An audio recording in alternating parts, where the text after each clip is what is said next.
So in this video, I'm going to be talking to you about how the rich protect themselves from financial risk with a bank, especially when they're raising capital from a bank.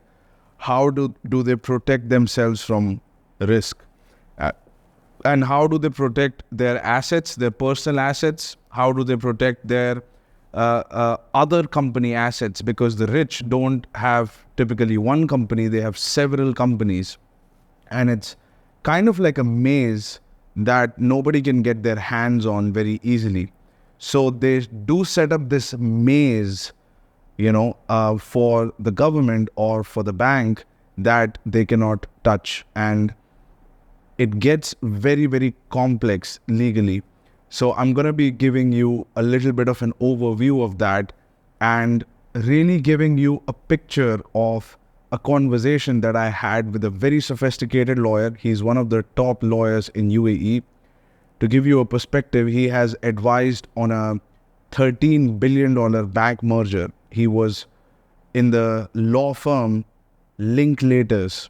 That's one of the top law firms. And he was also a managing partner in Clifford Chance, which is one of the largest law firms in the world, who represent governments, large corporations, banks, and several large institutions. So he was the managing partner, and you can imagine the kind of deals that he was exposed with.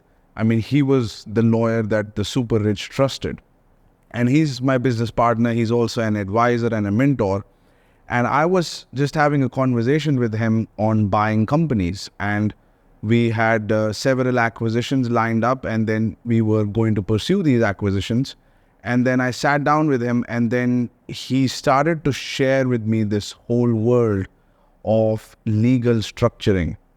And I was just fascinated by it because I had no idea how acquisitions and these business deals are structured, especially when you're raising capital from a bank.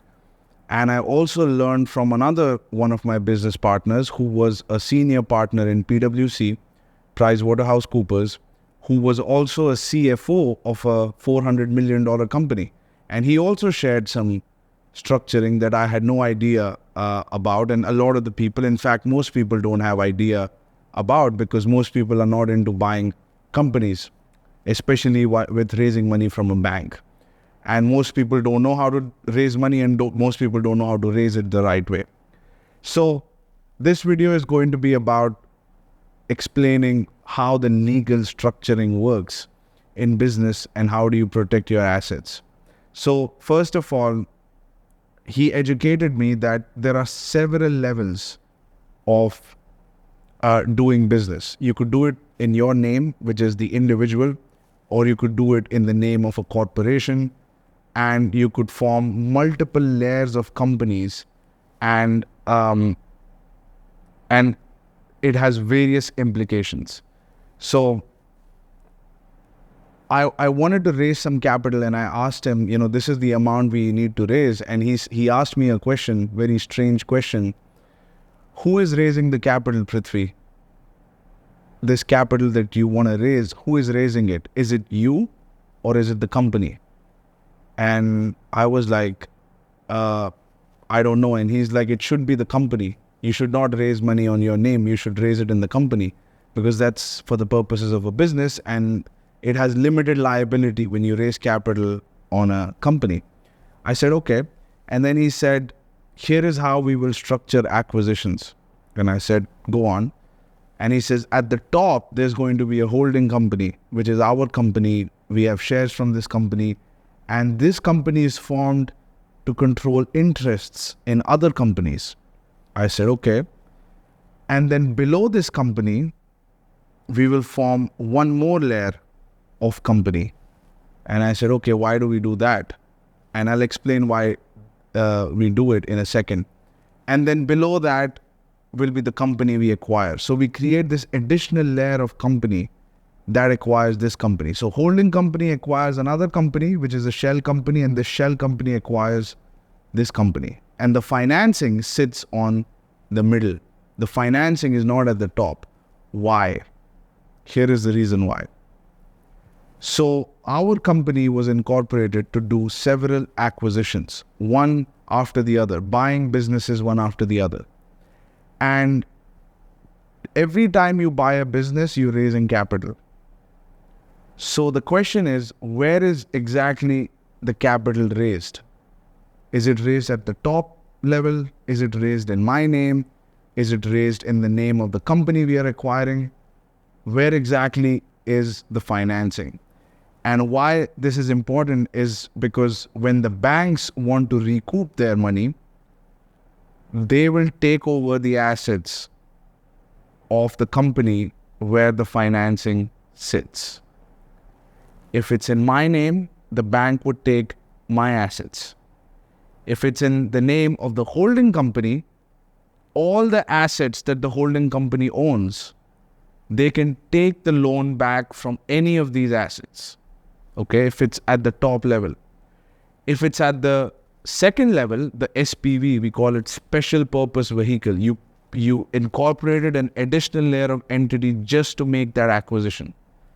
So then if it's in that level, then it'll take, it'll recoup its financing from the assets of that company. So it's very important where exactly the financing sits, whether it's debt, a loan that you're borrowing from a bank or investor. What level will the investor receive the shares? That's also important.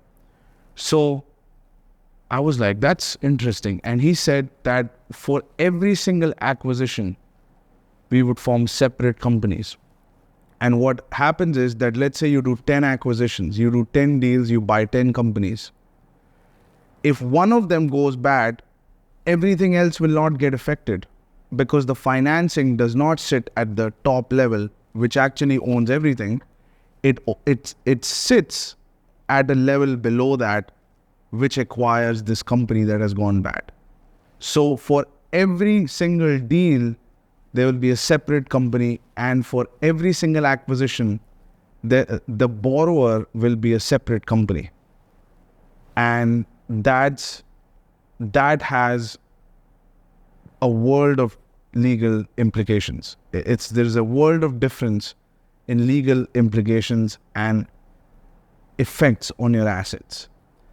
So if the bank asks for my personal guarantee, then my personal assets are on the line. If the bank doesn't ask, they accept that my personal assets are not on the line, I'm revoked. My personal assets are not involved in any of this.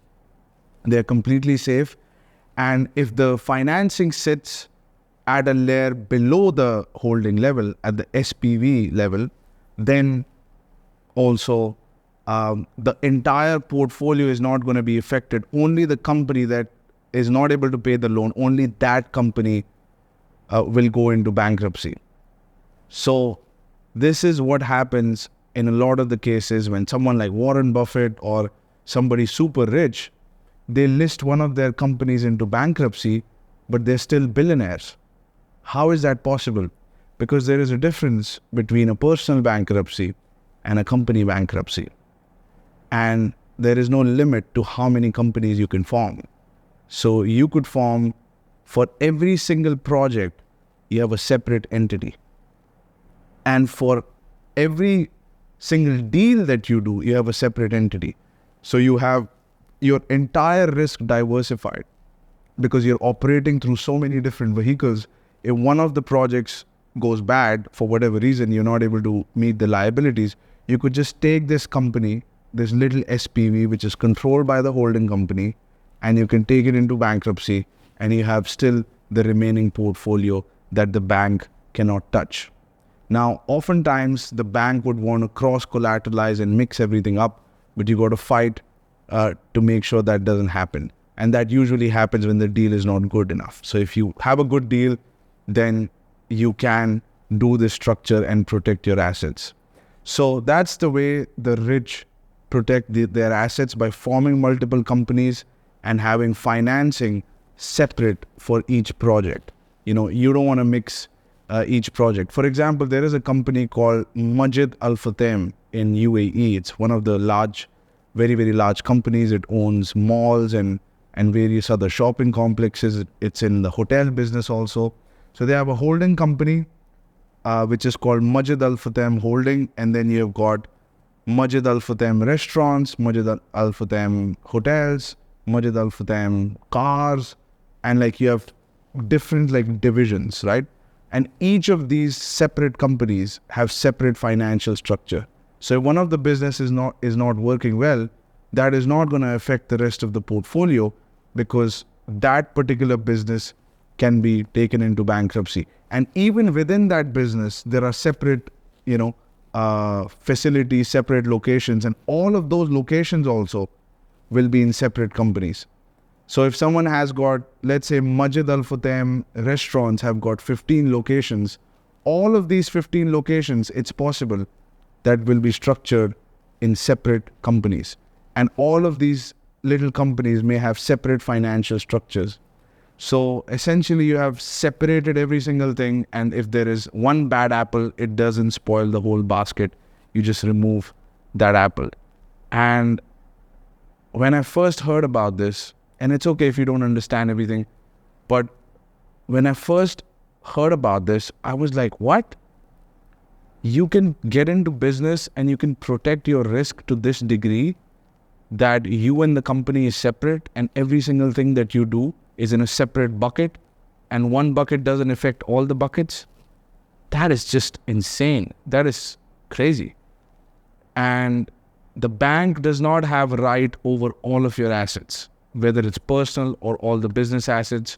The bank only has access to that particular project, that particular restaurant location where they have given the loan, and for whatever reason it does not work out, that company is going to suffer.